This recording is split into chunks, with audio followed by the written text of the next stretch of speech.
اللهم ارحمنا بالقرآن. السلام عليكم ورحمة الله وبركاته.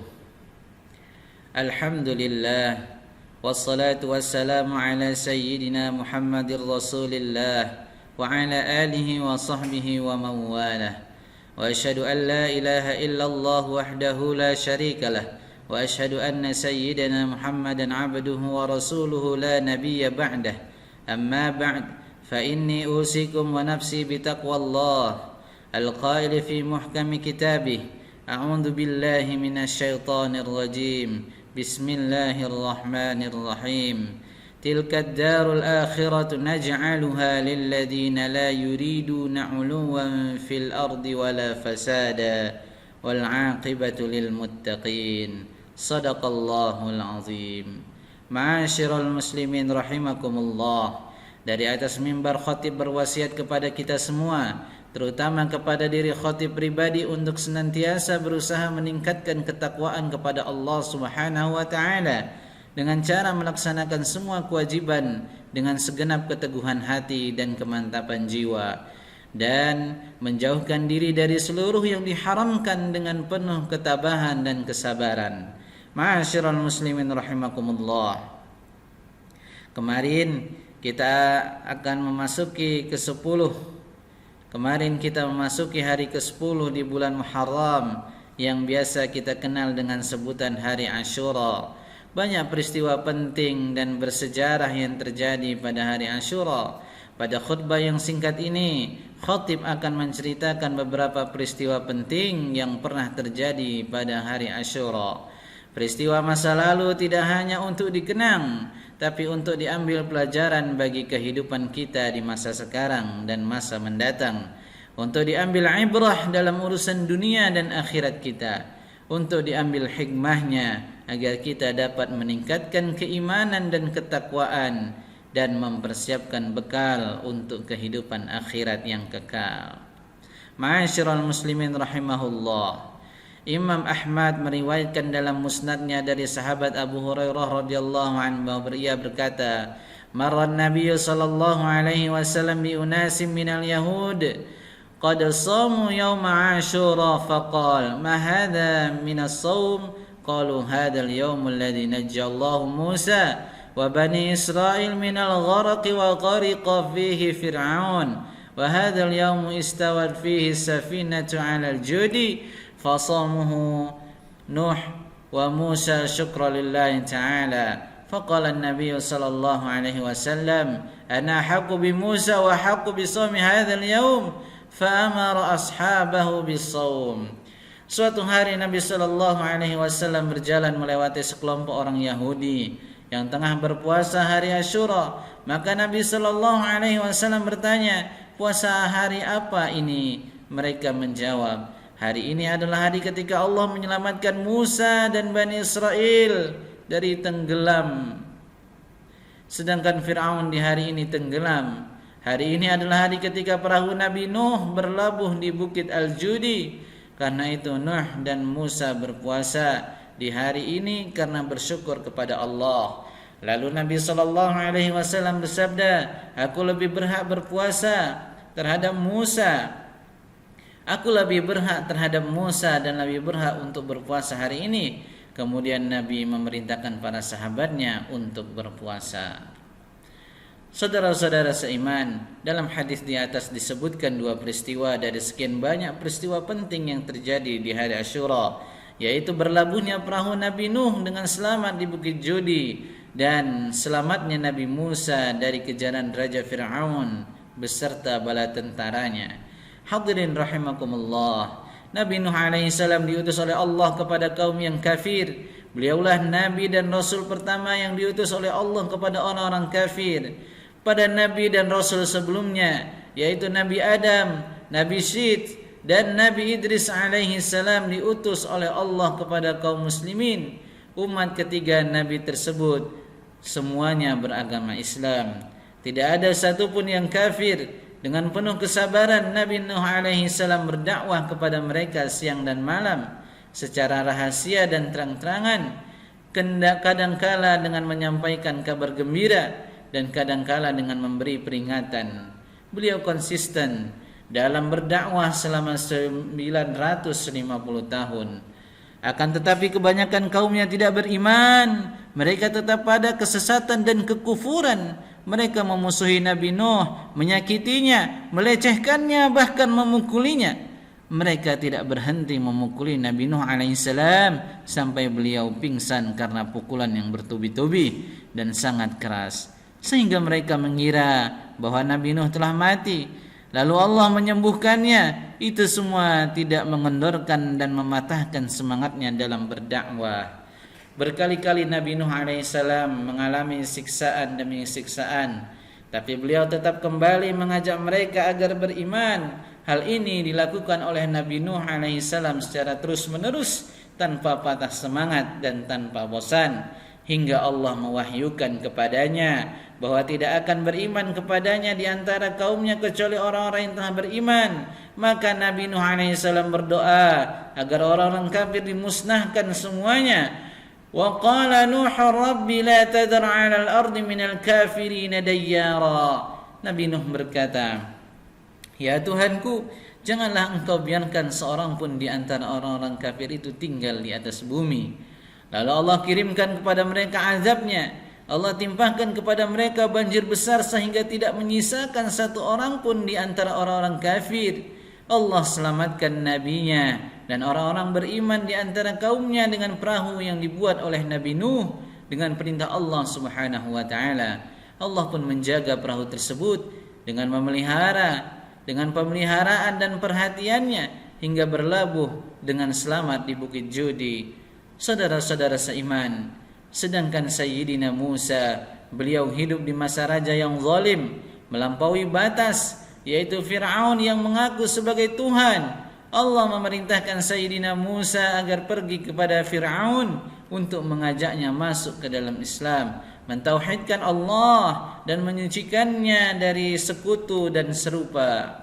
Maka Nabi Musa pergi dan memperlihatkan kepadanya mukjizat-mukjizat yang sangat menakjubkan dan membuktikan bahwa beliau benar-benar utusan Allah Ta'ala. Meskipun begitu, Fir'aun masih kafir kepadanya, menolak dan bersikap sombong serta menyiksa dan menindas kaum Nabi Musa yang beriman. Akhirnya Nabi Musa alaihissalam dan para pengikutnya dari kalangan Bani Israel keluar dari Mesir dengan jumlah 600.000 orang.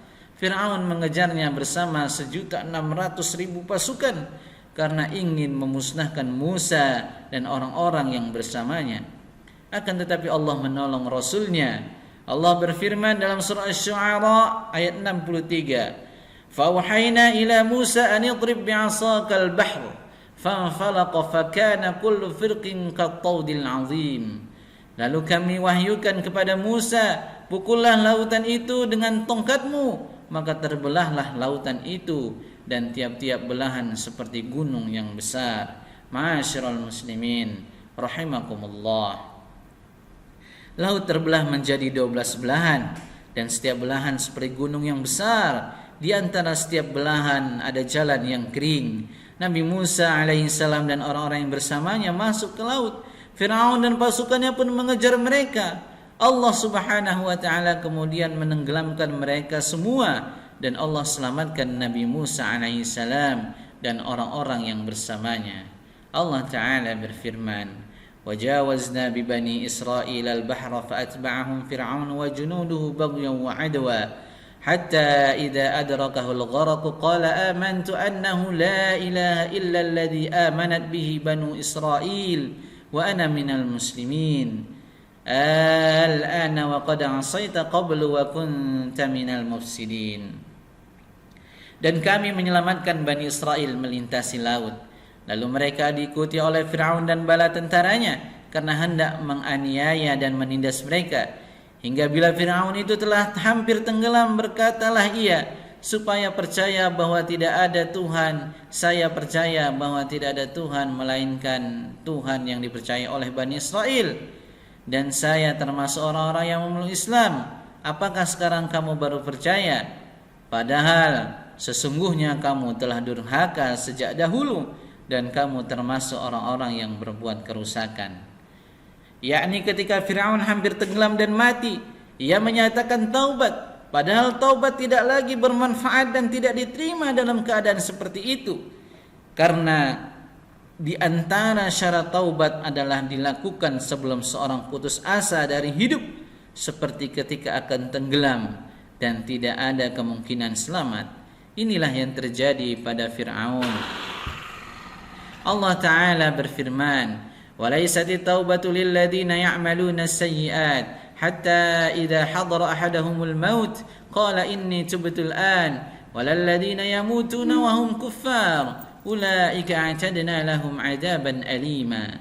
Dan tidaklah taubat itu tidak diterima Allah dari orang-orang yang mengerjakan kejahatan, yang hingga apabila datang ajal kepada seorang di antara mereka, barulah ia mengatakan, sesungguhnya saya bertaubat sekarang.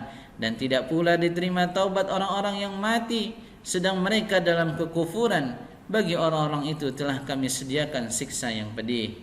Saudara-saudaraku yang kami cintai, para nabi Allah telah memberikan kepada kita contoh dan teladan dalam berdakwah kepada Allah dan bersabar untuk itu.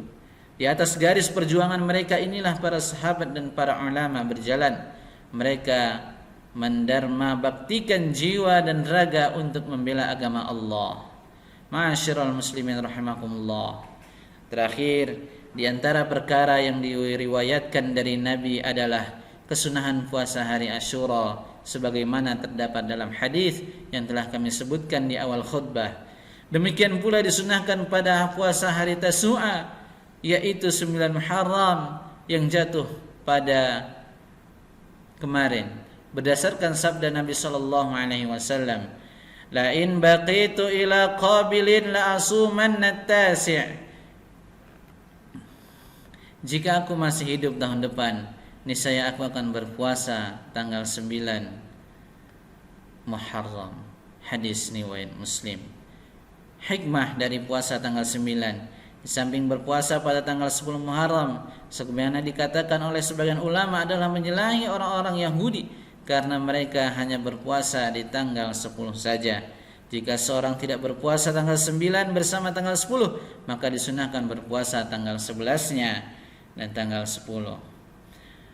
Ma'asyiral muslimin rahimakumullah. Demikianlah khutbah yang singkat ini, mudah-mudahan bermanfaat bagi kita semua. Aqulu qouli hadza wa astaghfirullah li wa lakum fastaghfiruh innahu huwal ghafurur rahim. Alhamdulillahi wa kafa wa usalli wa usallimu ala sayyidina Muhammadin al-Mustafa wa ala alihi wa ashabihi ahli al-wafa. Amma ba'du, fa ya ayyuhal muslimun, usikum wa nafsi bi taqwallahil aliyyil azim.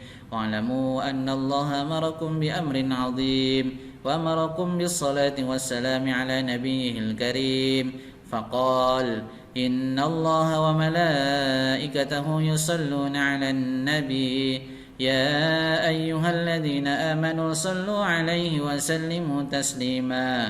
اللهم صل على سيدنا محمد وعلى آل سيدنا محمد كما صليت على سيدنا إبراهيم وعلى آل سيدنا إبراهيم وبارك على سيدنا محمد وعلى آل سيدنا محمد كما باركت على سيدنا إبراهيم وعلى آل سيدنا إبراهيم في العالمين إنك حميد مجيد.